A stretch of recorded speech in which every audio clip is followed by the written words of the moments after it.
Hello, everyone, and welcome to another Monday Motivation. I'm your host, Daniel Krakowski, joined, as always, by Goran Vejovic.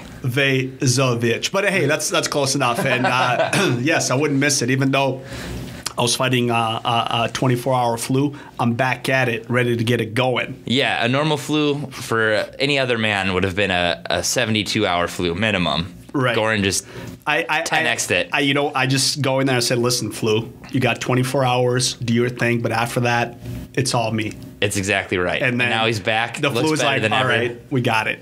No doubt. And we're also joined by David Lee. What's up?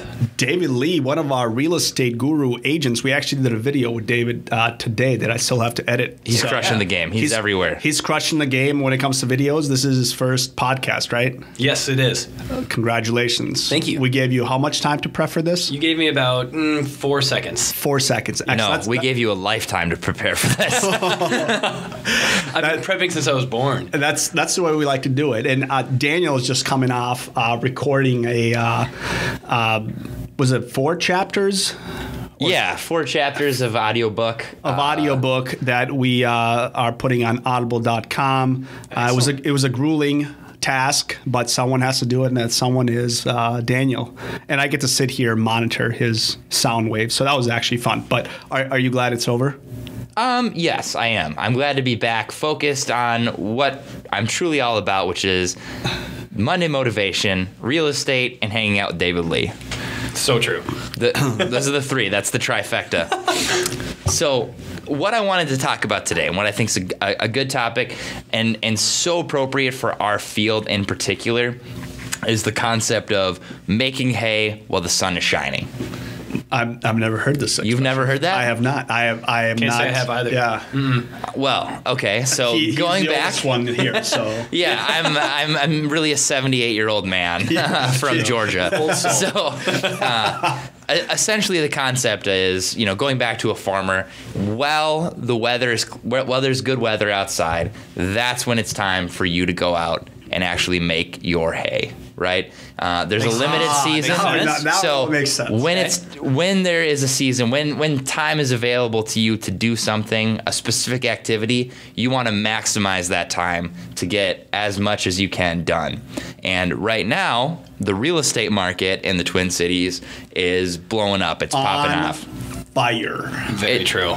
It's insane. The list price for a flip that I'm doing, which is hitting the market, keep an eye out, 5340 20th Avenue South. At a rock solid price of $299. Yeah, no, exactly. Plug. The price has been going up slightly every week, just following the market. $5,000 per every $100,000. That's not that inaccurate for what our market's doing right now. But really, that expression totally comes into play right now. For real estate agents out there, now is the time. If you can't make it in this market, you're never going to make it. How do you differentiate that quote from if you're reading this now, it's too late because everybody's on the bandwagon?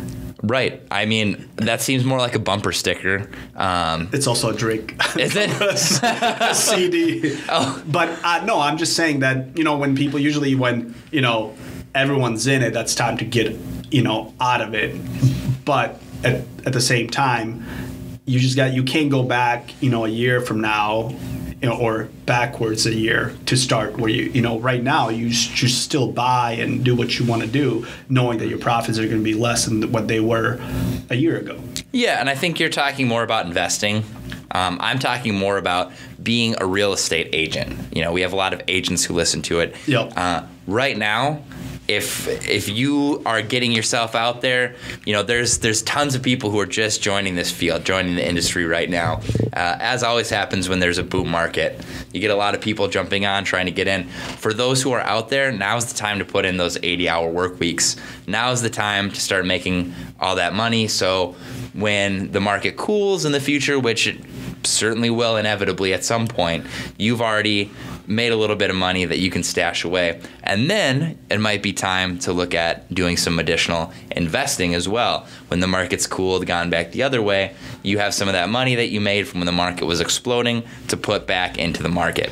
It's also important to note that while the market's so fruitful and really good now, that you also want to be just aware of the pitfalls. And you mentioned being a new real estate agent, how if you got a person that's right, or a couple people that you're representing that are buyers, are you going to be putting offers left and right and things are going to be accepted, or you're going to have to beat other offers out? It's going to be fairly easy for you to, transact. So that may kind of, pump the brakes, I guess, from developing your pipeline in the future when the market is not as hot.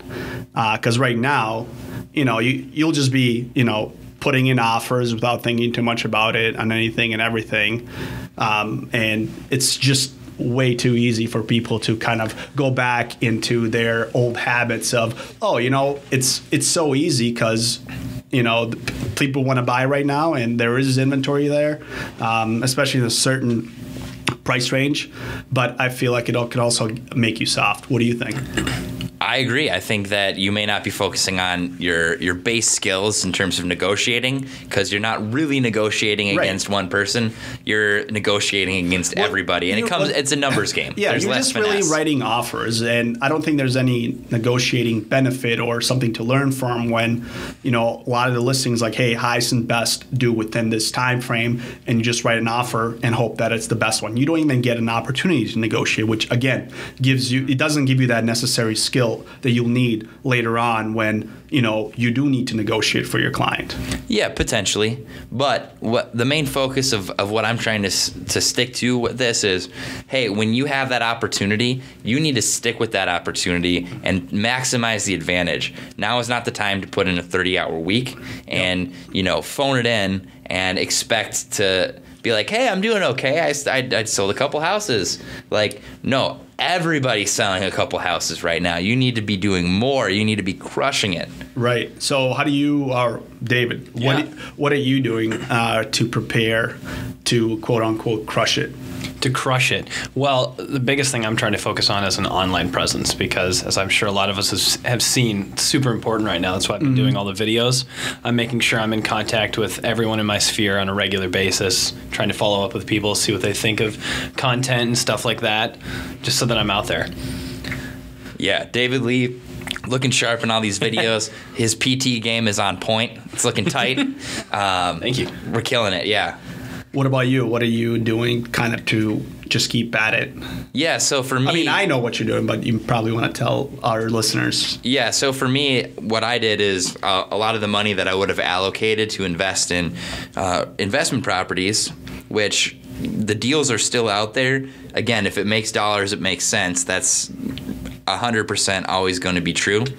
But instead of spending all this time and money chasing those down, I'd rather chase those down for my clients to keep them happy, keep them around, and give those over to them and invest that money instead back into the business, back into VSM, back into marketing, and putting us out there a little bit more to take advantage of the market, to give our agents a little bit more exposure, to give us more exposure, and help build the brand. Yeah, without a doubt. I mean, you're basically alluding to the fact that the brokering aspect of our business is super hot, and the investing aspect is dwindling down just because the inventory is so low, and people that are going to be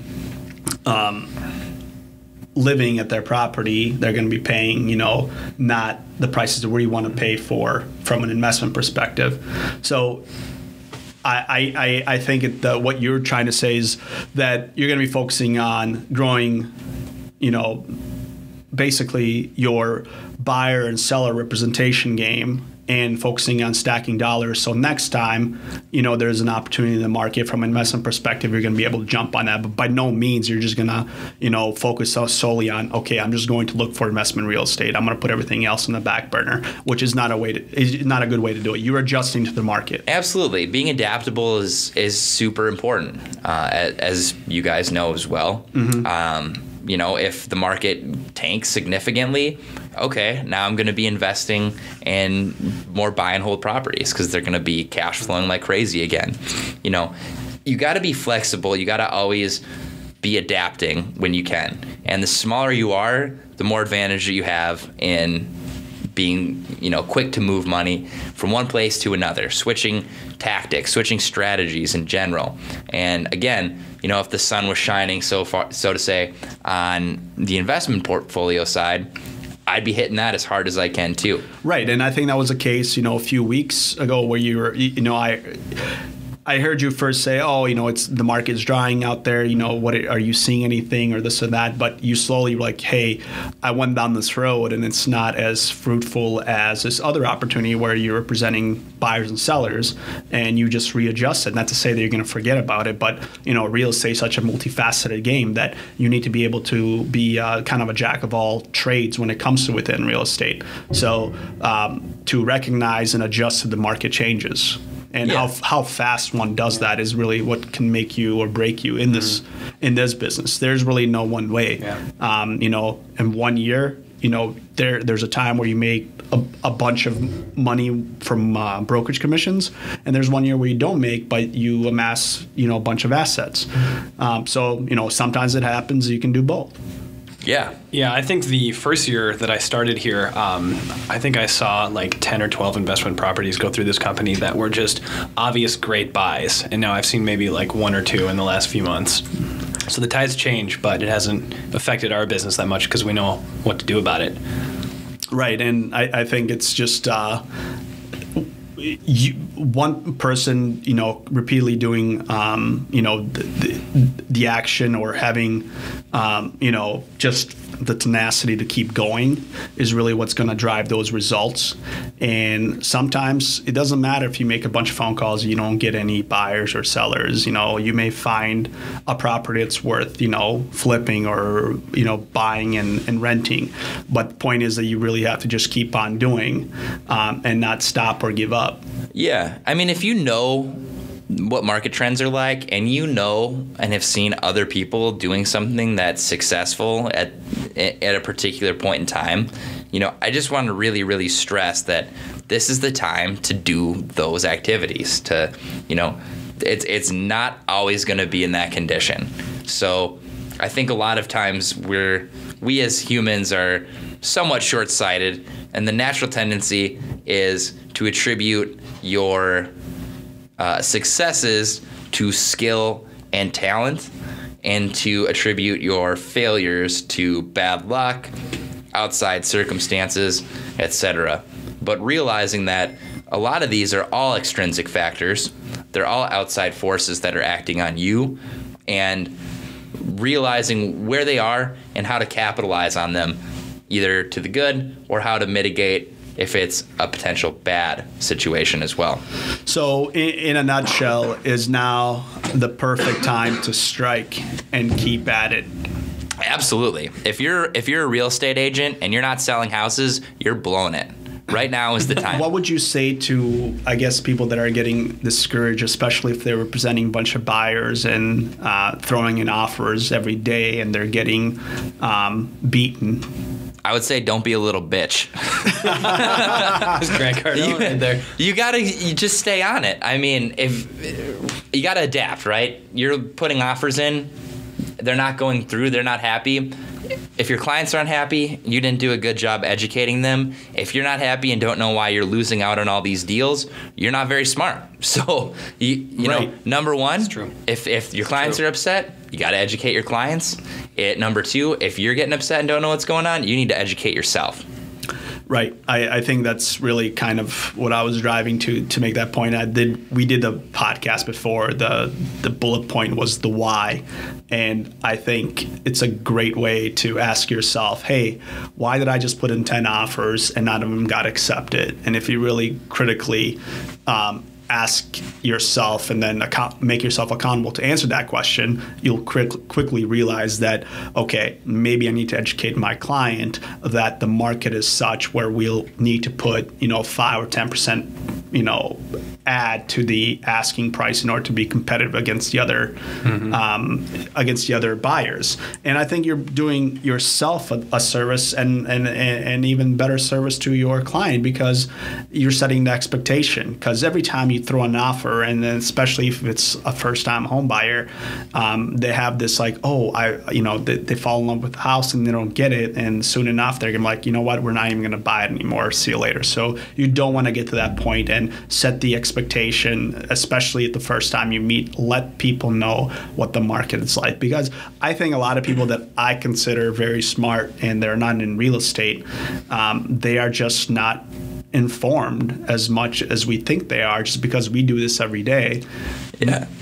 Most people just get, bits and pieces. And people are silly too in general. Every buyer thinks they're going to buy their house for less than the list price, and every seller thinks they're going to sell it for more. What's interesting is that I think that for example, if I have a buyer and they approach me with that mindset, I'm going to offer, 20 under list price.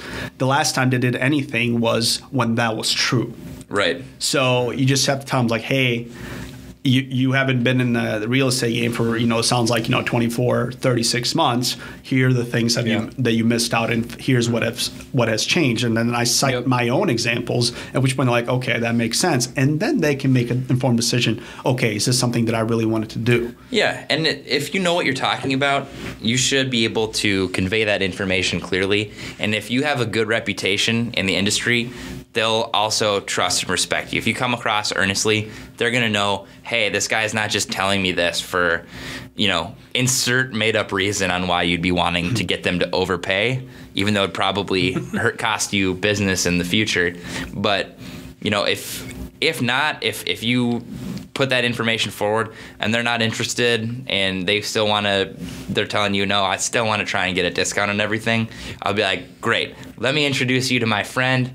His name's, and. Well, I think that, if I was to, come across that objection, and I think that, not all discounts are in forms of cash or dollars. A lot of it is like, okay, well, welcome to your discount. It's the time factor. You're not going to wait the next 2 years. You're going to strike right now to get that property. And in the long run, that $10, $15, $25, even $30,000 price difference is not going to weigh that much if you actually do the full term repayment over 30 years.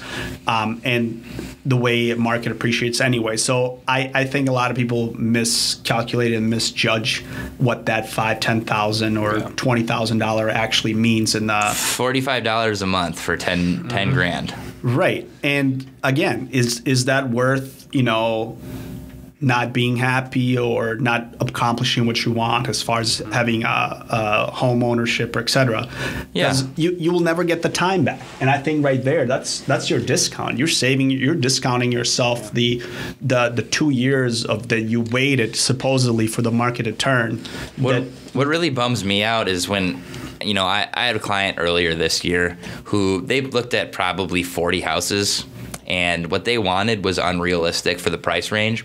I told them that the whole time. They wanted to keep looking at it. They didn't want to write an offer on anything. So we identified a property, a couple of them that they're like, these are really good, but I don't know, maybe we'll see something better. I'm like, guys, you're not going to see anything better. The fact that these are properties that are available, only one of them really fit this. I'm like, but this is a mistake on the listing agent's part. You should be, being active in what you're looking for, because you're trying to wait to find something. I'm telling you, the market's going up this year.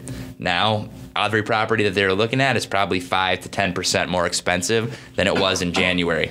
And they're in an even worse position. Now they have less opportunities. Right. And now you're going to be like, oh, man, I wish I did it before. And this is kind of where, like right now, you want to do things right now, even though they're going to go up next month or the upcoming months, especially in the summer or summertime. And with the market, the projections that people are still putting forward, it's like, they had this window. I told them about it, and they wanted to wait to see something else.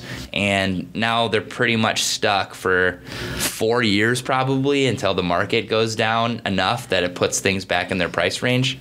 Plus, again, I think, how often do you talk numbers or, if somebody's saying, okay, well, would you rather pay $160 at 5% interest, or would you pay $180 at 3% interest?